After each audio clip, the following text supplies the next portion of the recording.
Hello, friends. I'm back here on the workbench after a brief hiatus. I had a string of gigs and was just extremely busy, and then I got sick, which I am still a little sick, so my voice is not ideal right now. I'm sorry if that annoys you, but it is what it is.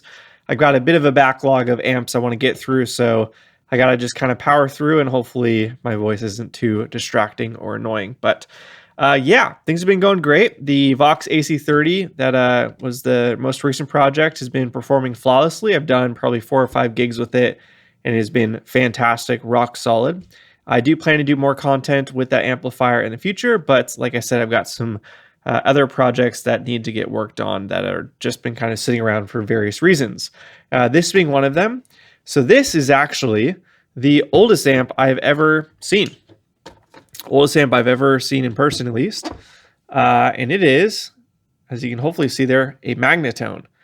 Now this is a extremely cool amplifier. I haven't figured out what year this is yet, but I know it's absolutely not from, the mid 50s or later, because I happen to have the exact same amplifier model. Well, it's one step up from this, but it is from 55 and it looks very different. I'll show you guys that in a second, but just check this thing out. It is so cool. I just love how they used to build amplifiers. They're just super Art Deco. Magnatones, if you didn't know, were built here in Southern California, kind of LA area. And yeah, it is absolutely gorgeous. Obviously, it's player grade for sure, and the handle's trashed, as you can see. I'm going to put it down here and show you what it's here for. So first and foremost, like I said, Magnatones are just so cool. They were actually the amp that got me into this in the first place. My first ever vintage amp was a Magnatone, my first 2. And the first one I ever touched and worked on was the amp I'll show you guys in a second. So yeah, this is a Magnatone Varsity, and it is just a killer looking amplifier. Los Angeles, California, as you can see right there. They're so quirky and weird. The volume control goes from 1 to 7. I'll show you on the other Varsity Deluxe, the one I have. So this is a Varsity. Varsity Deluxe is the one step up from that. And that one, the volume controls go from 1 to 4, I think. So yeah, they're just super weird, quirky amplifiers. So this is basically like think of it like a champ. So single-ended, just a single 6v6, and then a rectifier, and then a preamp tube. And this looks like one of those metal preamp tubes I'm not familiar with. I'll have to pull that out and see what that is. But anyways, it looks mostly original from the outside that I can see. And it has the most hideous 3-prong I've ever seen in my, 2-prong I've ever seen in my life. Yeah, that's a serious shock hazard. I don't know if you guys can see that, but it's crazy. Yeah, it's only in here for a 3-prong. So I'm sure there's other stuff that needs to be done to it, but the owner just wants to get it, I guess, functioning. So we're going to do a quick 3-prong swap, take a look at it. Hopefully you don't find anything else, start it up, and move on to the next project. But before that, let me go ahead and grab my amplifier just to show you a little context. Put this off to the side. So this is my 1955 Magnatone. It's quite a bit bigger. Fortunately, it's as zoomed out as my camera will go. I replaced the baffle, the grill cloth on this. I rebuilt so much of it. There's an entire series on my YouTube channel about this amplifier, actually. But the coolest part is right here. Jeez, let me see if I can do this. Yeah, so the faceplate is killer. It's just like wild teal, green, blue color. You can see Magnatone Varsity Deluxe right there. You can see the volume control goes from 1 to 4. And yeah, made in Inglewood, California, which is basically Los Angeles. And this amplifier is awesome. Maybe I'll get a wider shot later. But yeah, I just put a Celestian Gold in it. It's killer. It sounds like a fuzz cranked. The whole thing collapses. It's just such a cool amp. So I'm excited to hear how this little guy sounds. But obviously we got to rectify that terrible 3-prong or 2-prong situation. So let's go ahead and start disassembling it and see what we're working with. So we got a 5Y3 rectifier, National Union electronic tube. Looks like an old vintage tube. This is an old RCA. Smoked glass No markings left on it that I can see, but yeah, appears to be a 6v6. And then the preamp tube, one of those metal ones. Yeah, so this is kind of one of those weird ones. 6SJ7. So not a typical 12AX7 like you would see on the later one I have. And we got this in here, which I'm assuming is probably just the schematic. Let's see what we got here. Yep, 6v6, 5x3, 6J7, 2 inputs. Very, very simple amplifier. So cool. The speaker looks original and quite old. Transformer looks, it looks era correct as far as I can tell. But yeah, let's go ahead and undo these screws. I'm going to have to do it off camera just because of the angle. But we'll slide that out and see what's under here. All right, so we've got the chassis out. And I'm going to reveal that in a second. But I just wanted to show it's got this crazy ramp set up to where the chassis, I'll show you the side here. It kind of just sits on top of this little ramp on either side. And to get it out, it barely fits over the speaker, barely clears, because you have to lift it up and then out. So let's go ahead and desolder the speaker connections, and then we can take a closer look. So whenever I'm soldering around a speaker, I try and protect it as much as I can. This one's pretty protected. The actual terminal is surrounded by metal, so I'm not really worried about this as much as I am in some other stuff, but we will try and be careful here. Be respectful of the amplifier, obviously. So it looks like it's got this one crazy long loop there. I don't know if you can see that or not. All right, there we go. Wrapped bizarrely, but I'm not sure why you would do it like that, but there you go. Solid core wire. Obviously very old vintage wire. Speaker nice and protected, so we're good to go there with the cab. Let's go ahead and move that out of the way. So let's inspect the top first. So it looks like we've got let me zoom in a little bit. Got an old triad transformer, Los Angeles. Almost certainly original to the amplifier. It'll focus. There it goes. And then, yeah, pretty standard looking chassis here. And then just the really cool faceplate. I love Magnatones. They're so cool. Highly underrated in my opinion. And nothing on the back. So let's go and flip it over and see what surprises we got. All right. I would call this classic Magnatone. And what I mean by that is an absolute jumbled mess. Every Magnatone I've looked at on the inside looks like this, including my two. They're just chaos, spaghetti everywhere, resistors, caps flying. It's just, they are a mess, 100%. It looks all original to me. Oh no, I don't see any date codes on these caps necessarily, but my other Magnatone has some that look identical to that. That are these Illinois caps. So I'm not sure if they're original or not, but they look original. And then you've got the rather gross Sprague here, puking some nasty stuff around it. Very interesting. So once again, my direction was just to do a 3-prong swap. So that is what we will do.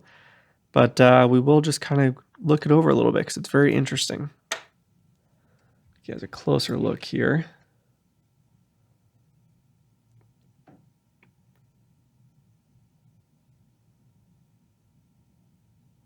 don't know if these are considered Sprague Black Beauties or not. You can see there's another one right there. There's another Sprague.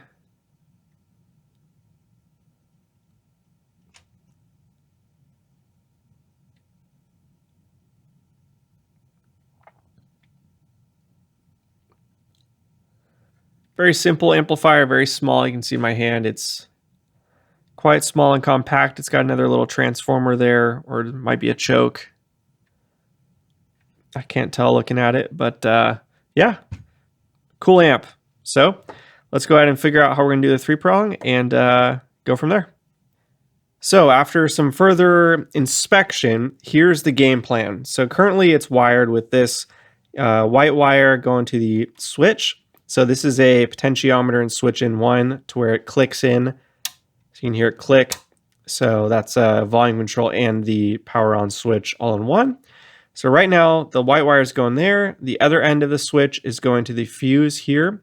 And then the fuse tip has the connection off of the power transformer as well as the death cap. And then the other hot connection off the power transformer is going to this unused pin on the rectifier socket. And that is where the black lead off of the 2-prong is connected to. So the game plan, there's a bunch of ways you can do this. And I know there's lots of debate online about the best way. Here's what I'm going to do is I'm going to go ahead, obviously get rid of the 2-prong. We're going to have the neutral go here to this connection that already has the power transformer connection, because we need to join one of these 2 black leads with the neutral. So it's already done here. We'll just keep that factory like how it was with the neutral. And then we will have a connection going from this other end of the power transformer, and we will make a join to a new wire because it's not long enough to reach, and that'll be going right here to this end. And then we will have the hot connection off of the new 3-prong. That will be going here to the fuse tip. We will remove this death cap, and then this lead going from the fuse over here to the switch will remain because that is still going to function okay for us. So that's the general game plan. So let's go ahead and get started. It's going to be messy because all of this is stranded wire, and Magnatones are not known for high build quality. They are a mess. They're really not fun at all to start taking apart because they don't, wrap the leads, tin them, have it all nice and clean. They're super messy. So this will be dirty, but it should be good when we're done. First things first, we always want to remove the fuse because we're going to be soldering there. So let's go ahead and take this out. And then we can also just confirm it's got a fuse in it. It does. It's like a very old vintage fuse, but hey, if it works, it works. I think this definitely takes the cake for gnarliest power cable ever to get an amplifier with. Quite unsafe, which is a massive understatement. So let's go ahead and see if we can, no, let's go ahead and desolder first. Like I said, I'm expecting this to be very messy and a pain in the butt to remove, so we might just end up cutting wires instead of trying to salvage anything because none of this matters. But first, we'll just see if we can pull it out.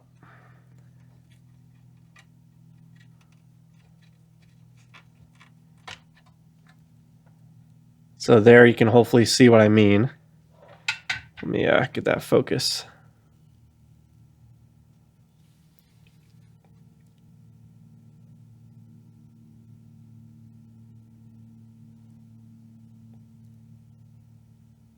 So just a mess. Not fun. And you can see how brittle it is too. It just fell apart, the casing, when I pulled that off. All right, let's go ahead and disconnect the fuse tip here. So I don't know if you can see that, but this is totally wrapped around in a complete circle hook.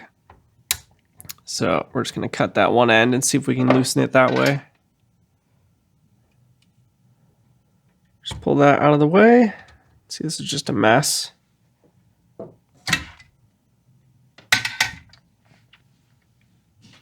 All right, so we're gonna go ahead and try, man, this is hard to balance.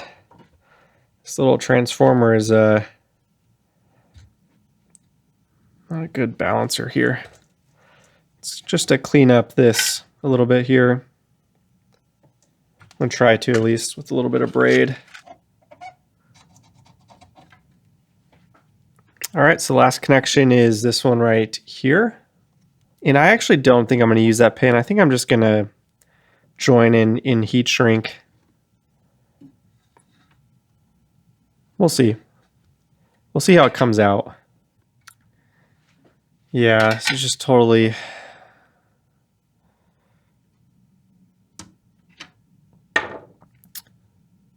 just totally wrapped around, and because it's just strand wire, it's and not, you know, like what you're supposed to do with a strand wire, you're supposed to wrap it, you know, into a tight spiral so that it acts more like solid core on the tip. But that's not what Magnatone did. So honestly, I might be better off just cutting it on both sides, but we'll see if I can pull it off. I'm not really worried about this pin because it's not being used, so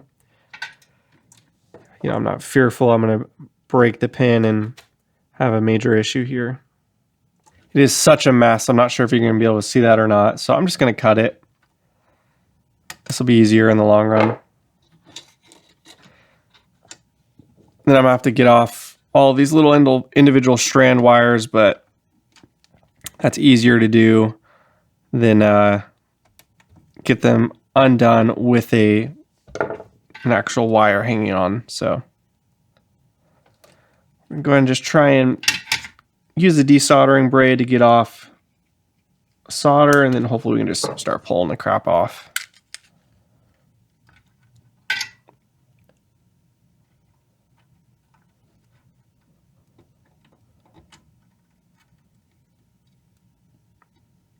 Hopefully you can kind of see that.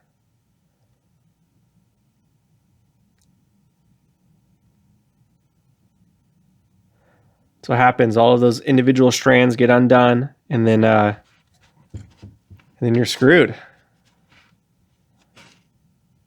They were not meant to be. These amps are never meant to be serviced, really. At least they weren't made with that in mind. So I just went ahead and used this and just cut off all of the strands around the pin, and I'm just going to go ahead and vacuum it up real quick. And just to be totally sure, I will use compressed air in there just to make sure I got all of that out, but that's much, much better. And now we've got our two freed leads off the power transformer. And yeah, we can get rid of... I'm just going to leave this, I guess. I'm not sure how much the guy cares about originality or not, but he doesn't want me to touch anything else, or he didn't ask me to. So yeah, he just said, please put a 3-prong. So that's what we're going to do, and we'll just leave that in here for now. Okay, great. Let's go ahead and remove the remaining wire of the 2-prong with the grommet here. Hopefully that'll pull out really easily. So let's go ahead and mock it up real quick just to see if our lead lengths are long enough. Pop that through there. So green will be obviously the connection to ground, and we'll be soldering that directly to the chassis. And then our white neutral will be connected to one of these two leads here. And then the black will be going here. And then this will be going here. So yeah, this will be totally fine. This gives us plenty of wiggle room to do our ground connection. We'll probably do it somewhere like there, roughly.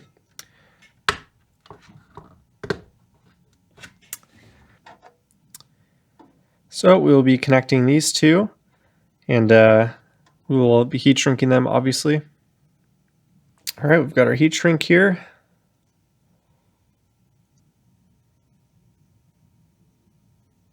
All right, so we've got that all done. I'm going to go ahead and tuck this down out of the way. Just like that, so you can't even see it. And then now we want to get a connection from here all the way over to here. So I'm going to go into my stash and see if I have any black lead that'll look similar to this. All right, let's go ahead and solder that on. So once again, we'll just let that cool down for a second so the heat shrink doesn't start shrinking before we got it in place. And this will go right here. So while that's doing that, we'll go ahead and clean off this eyelet a little bit. So this will run just like this, kind of mimicking what the white lead is doing here.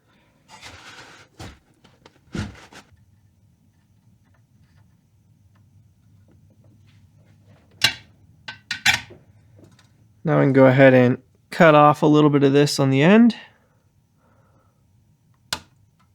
And we will take a air duster in there and clean up any excess. Now we can rearrange these wires a little bit, clean everything up. We've got our heat shrunk joints hidden behind the lamp, so it looks nice and clean. And now we've got this connection, which we want to go under everything over here to the fuse tip. This is the hot off the 3-prong.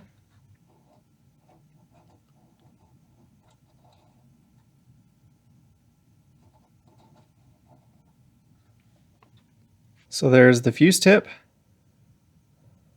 I think we can just tuck this death cap under here. It'll be held down by these wires. All right, now the last piece we need is the ground connection, which will require the big soldering iron. So let's go ahead and heat that up, and then we will prep the metal to be able to solder directly to the chassis. All right, that just leaves one last connection, which is the ground. We will be going directly to the chassis, so we'll be heating up the big soldering iron, and we'll prep the chassis with a little bit of sanding, cleaning, and then, yeah, we should be good to go. So as far as location, I think we're going to go right here. Nice, easy, out of the way. There's nothing going to be touching it or getting in the way. So we're just got to go ahead and clean this area. We'll use some isopropyl, we'll sand it a little bit, and yeah, we should be good to go. Don't know how well you're going to be able to see this on camera. Maybe if I put something here. So we'll try that and see what that looks like. See, it's getting off a lot of rust and other grime from, you know, like I said, this is from the 40s, I believe, so definitely using a little bit of a cleaning. I'm just going to keep doing this until it's kind of not really getting anything off, just to make sure it's really, really clean. All right, that looks good. So third pass, I show basically nothing. So nice and clean. Now we're going to go ahead and score the area so that the solder has a place to kind of grab onto, so it sticks to the chassis easier. I've shown how I do this in other videos, but yeah, basically I like to use a very small flathead as well as a dental pick and just kind of do a little cross hatch pattern. Nothing major, just to kind of give, like I said, the solder just a place to grab onto a bit easier. So we're going to stage where I'm going to do it, probably roughly right around here. That's what I'm thinking. So we'll go ahead and just mark that with an initial little scratch, and then I'll start with this.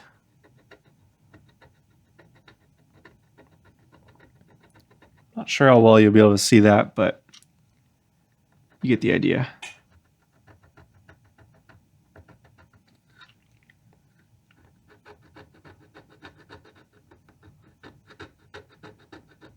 I kind of just do it until I can feel a little bit of texture with my finger, just a little bit. Then we're going to go ahead and clean it one more time.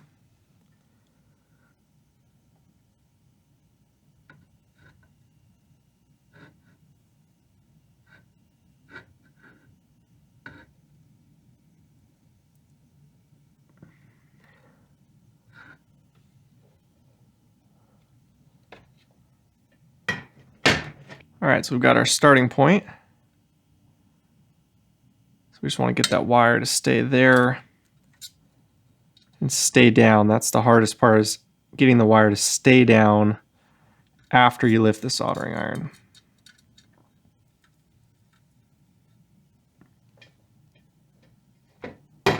All right, just like that, we are done.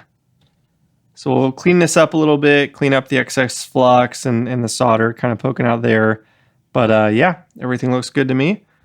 So we'll do a quick once over of everything and then plug it into the current limiter, fire it up, and see what happens. This is all the excess flux. So now we'll just take some isopropyl to that just to clean it up a little bit, and we should be good to go. Looks pretty solid to me. All right, cool. I'm happy with that. So now let's go ahead and plug it into a current limiter and hook up the speaker again and make sure everything works. I decided I am going to add just a dab of silicone underneath the death cap. Super easy to remove if the guy wants me to. All right, I've got kind of a hokey setup here just temporarily just to test things because the speaker wires don't quite reach all the way into here to solder, and I would just want to have them separate on the workbench so I can do this testing a bit easier. So just to recap, plug the fuse cap back in here. I've got the power cable connected to the current limiter, and the current limiter is connected to the Variac. And I did check the ohm rating just to make sure that these are connected correctly to the speaker, and they are. So everything's good to go there. We just got to add in the tubes. All right, so we've got the amplifier here. We can go ahead and turn it on. We'll just put it on 1. Nothing plugged into it. I'm not even sure if the pilot light works or not. So we're just going to go ahead and give it a little bit of voltage and see if that starts to come on and if the current limiter lights up or not. And if it doesn't, then we'll keep going up and plug a cable into it just to see if we're getting any sound. So I'm going to bring up the voltage a little bit now.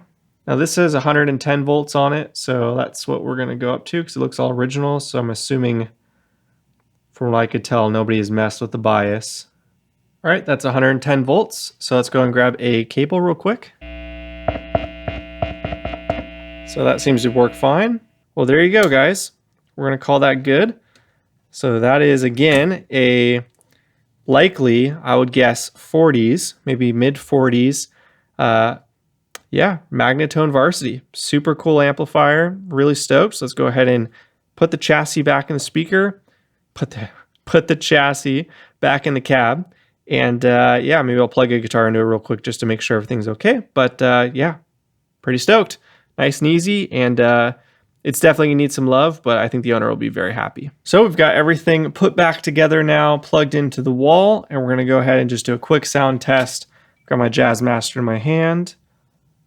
Let's turn her on.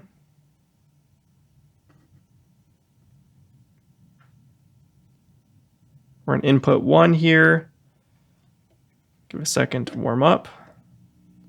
And I'm gonna go ahead and point the mic down, so hopefully it'll capture some of the sound.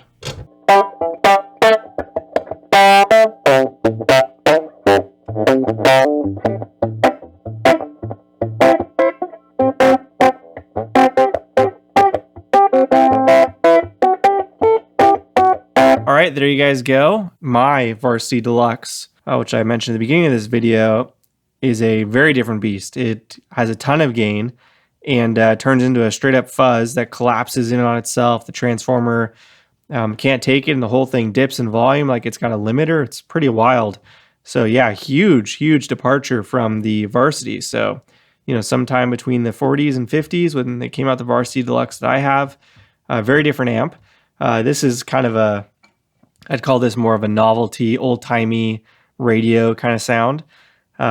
Whereas the Varsity Deluxe, you know, like I said, I put an Alnico Gold in it because it's actually, you know, a decent little practice amp, play-at-home amp, and it's kind of nice, easy grab and go. So very cool. Anyways, there we go. Yeah, I'm sure the owner's gonna be stoked to have this thing back up and running and not have to worry about getting electrocuted. So, all right, we're gonna go ahead and end there. Thanks so much for watching, guys, and yeah, till next time. See ya.